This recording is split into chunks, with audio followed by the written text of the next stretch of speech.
Yesu apewe sifa tumishi, kwamba nashukuru kwa wakati huu ambao Mungu ametupa. Ni neema ya ajabu, ni nguvu za ajabu. Kwa mahali hapa ni neema ya Mungu pekee. Sasa napenda kuwashukuru wale wote ambao mnanifuatilia kwa njia ya mtandao. Mungu awabariki sana.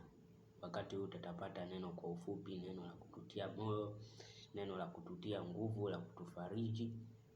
Mungu yuko pamoja nasi siku zote. Basi tufumbe macho, tuombe, tumkaribishe Roho Mtakatifu atuongoze katika ibada hii. Asante Bwana Yesu kwa kuwa ni mwaminifu, Mungu unatuazia aliyo mema, unatupenda, hakuna linalokushinda wewe. Katika jina la Yesu Kristo wa Nazareti. Mungu uliye mwaminifu, naomba nguvu zako na uweza wako ukae pamoja nasi katika kutafakari. Mungu wa rehema, neno lako li hai likapite. Tufundishe Roho Mtakatifu, tuongoze katika jina la Yesu. Ribosi karamani ribokoria. Mungu uliye mwaminifu, Mungu uliye mwema, simama na nguvu zako. Hata wale ambao wananifuatilia kwa njia ya mtandao, waguse pia, washike kwa nguvu zako. Mamlaka na kila agenda za shetani sipate nafasi. Mungu unatuazia aliyo mema, simama pamoja nasi mwanzo hadi mwisho, tukakuona ukitenda. Katika jina la Yesu nikiomba, naamini kwamba Mungu umwema unafanya sasa na mapenzi yako. Basi nashukuru sana watumishi. Basi kwa namna hiyo Roho Mungu atafundisha, siwezi jisifu kwa lolote kabisa. Ni Roho wa Mungu ndo anafanya kazi. Basi tutafungua kitabu chetu cha Isaya, tutatafakari kutoka kitabu cha Isaya 43. Kama una Biblia yako unaweza ukafungua Isaya 43, Isaya 43 mstari ule wa 18 na 19. 43 ukifuatilia ni vizuri. 43 18 na 19. 18 na 19 itatangulia kusoma hapa. Anasema, msiyakumbuke mambo ya kwanza, wala msiyatafakari mambo ya zamani. Tazama, ninatenda neno jipya, sasa litachipuka. Nitatenda neno jipya, sasa litachipuka. Je, hamtalifahamu? Sasa nitafanya njia jangwani na mito ya maji nyikani. Bwana Yesu atusaidie sana.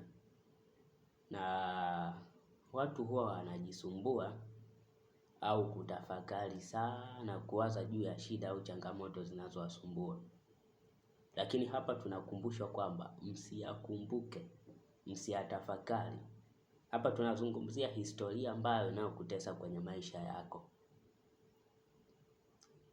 Changamoto unayopitia, jaribu unalolipitia. Kwa hiyo hapa tunatiwa moyo kwamba msiyakumbuke. Kwenye kuyakumbuka kuna kurudishwa nyuma.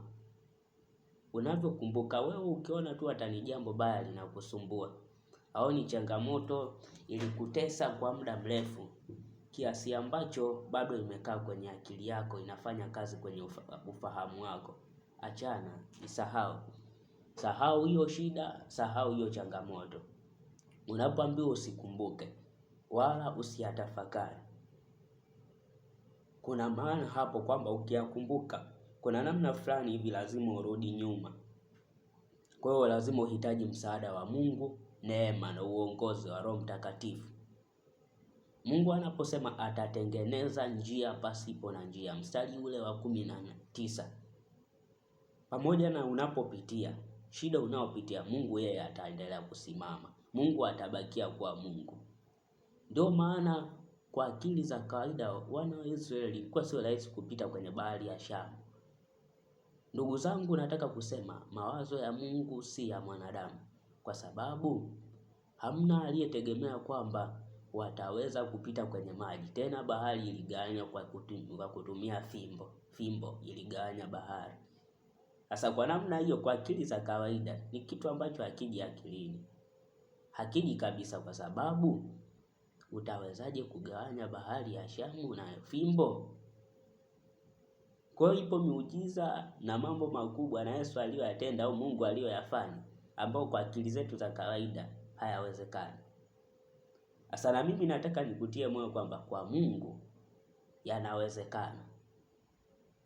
Wewe usitaki kufahamu Mungu atakuvushaje juu hicho unachokipitia, juu hiyo changamoto unayoipitia. Wewe muachie, muombe. amini. Kitabu cha Marko 11:24 anatuambia tuamini kwamba tunayoyaomba tutayapokea, na hayo yatakuwa ni ya kwetu. Sasa nataka nikutie moyo kwamba omba, usiwe na shaka, ondoa shaka. Kutenda ni juu ya Mungu, sio juu yako.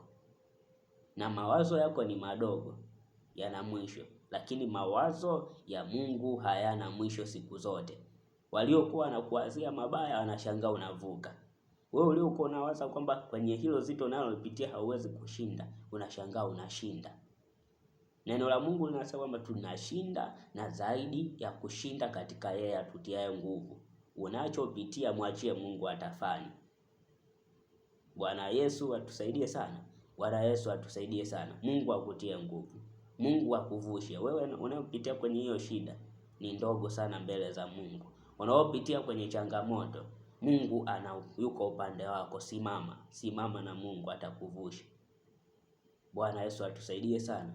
Bwana Yesu atusaidie sana. Basi nipende kuwashukuru kwa namna hiyo. Nataka usiteseke, Mungu yuko upande wako.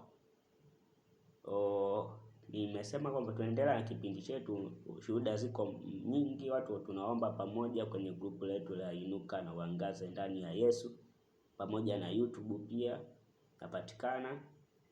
Kama kuna masomo mengi, mafunzo mbalimbali utayapata kule, basi usisite. Kama una hitaji lako, tutaomba pamoja. Namba ya simu ipo pale, utapiga, Mungu atakuhudumia. Wapo wengi wamefunguliwa kupitia huduma yetu hii ya Inuka na Uangaze Ndani ya Yesu. Kwa hiyo usisite kupiga simu, kutuma SMS, hamna shida. Unasema message, unaweza kutuma message au ujumbe. Kupiga simu unaruhusiwa, piga tu. Unaweza ukapiga wakati wowote, hata kama nilikuwa nimebanwa na ratiba, nitaona kwamba ulikuwa umenipigia, basi nitakutafuta. Lengo ni kuwatoa watu kwa shetani au kuwavuta kwa Yesu, na kuonyesha uhalisia wa Yesu kwamba Yesu anaweza. Bwana Yesu atusaidie. Basi niwakumbushe tena kwamba kipindi chetu kinaendelea siku ya Jumatatu hadi Ijumaa. Jumamosi na Jumapili huwa kuna grupu la vijana ndio nafundisha hapo. Kwa hiyo hata vijana wenzangu ambao mnanisikia, tunaweza tukaungana kwa pamoja. Sio kwamba mimi nafahamu sana, hapana. Mimi sifahamu sana, lakini nataka kusema kwamba ni ule uongozi tu wa Roho Mtakatifu. Siwezi jisifu kwa lolote. Ni uongozi tu wa Roho Mtakatifu ndio anayenisaidia kufanya yote haya. Kwa hiyo Mungu awabariki sana. Niwatakie wakati mwema. Karibuni sana somo letu la shukurani au nguvu ya shukurani. Tutaendelea nalo siku ile ya Jumatatu au kuanzia kesho hadi Ijumaa tutamaliza. Baada ya kumaliza tutaanza na somo lingine. Basi niwatakie wakati mwema na Mungu awabariki sana. Amen. Barikiwa kila mmoja, usiwe na shaka juu ya Mungu. Amen.